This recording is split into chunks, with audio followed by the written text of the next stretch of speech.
Wednesday, January 24th, 2024. Daily Bread. Title: Tear down the altars and worship God. Judges chapter 6, verses 25 through 40. Key verse 25b, 26a. Tear down your father's altar to Baal and cut down the Asherah pole beside it. Then build a proper kind of altar to the Lord your God on the top of this height. Judges chapter 6, verses 25 through 40, NIV.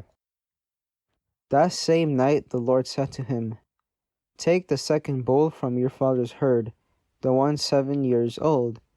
Tear down your father's altar to Baal and cut down the Asherah pole beside it.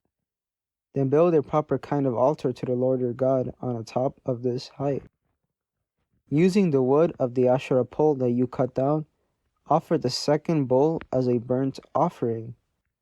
So Gideon took 10 of his servants and did as the Lord told him. But because he was afraid of his family and the townspeople, he did it at night rather than in the daytime. In the morning, when the people of the town got up, there was Baal's altar demolished, with the Asherah pole beside it cut down, and the second bull sacrificed on the newly built altar. Then they asked each other, Who did this? When they carefully investigated it, they were told, Gideon, son of Joash, did it.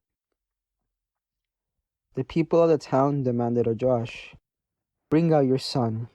He must die, because he has broken down Baal's altar and cut down the Asherah pole beside it. But Joash replied to the hostile crowd around him, Are you going to bleed Baal's cause? Are you trying to save him? Whoever fights for him shall be put to death by morning. If Baal really is a god, he can defend himself when someone breaks down his altar. So because Gideon broke down Baal's altar, they gave him the name Jerubbaal that day, saying, Let Baal contend with him. Now all the Midianites, Amalekites, and the other eastern peoples joined forces and crossed over the Jordan and camped in the valley of Jezreel. Then the Spirit of the Lord came on Gideon, and he blew a trumpet, summoning the Abiezrites to follow him.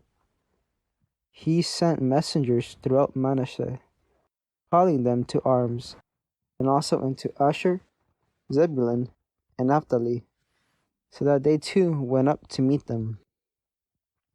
Gideon said to God, If you will save Israel by my hand as you have promised, look, I will place a wool fleece on the threshing floor. If there is dew only on the fleece and all the ground is dry, then I will know that you will save Israel by my hand, as you said.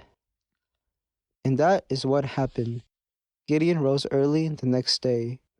He squeezed the fleece and wrung out the dew, a bowlful of water. Then Gideon said to God, Do not be angry with me. Let me just make one more request. Allow me one more test with the fleece. But this time make the fleece dry and let the ground be covered with dew. That night God did so. Only the fleece was dry. All the ground was covered with dew. Daily Bread. Number 1. Tear down your father's altar to Baal. Gideon's family worshipped the idol Baal. So God's first command to Gideon was to tear down that altar. Before God uses us, we need to clear away the idols in our heart.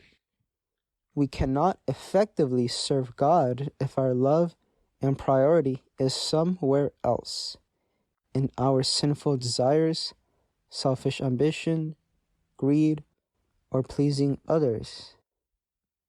This doesn't mean we have to be perfect when we come to God. We can come as we are to Him, but we need to be willing to go through a deep heart cleaning because God wants to be number one in our life. That's the first requirement in order to be used by God. Number 2. Gideon's courage training. Even though his whole family would turn against him, Gideon chose to obey God's command to break down the altar. But Gideon was still a very fearful guy.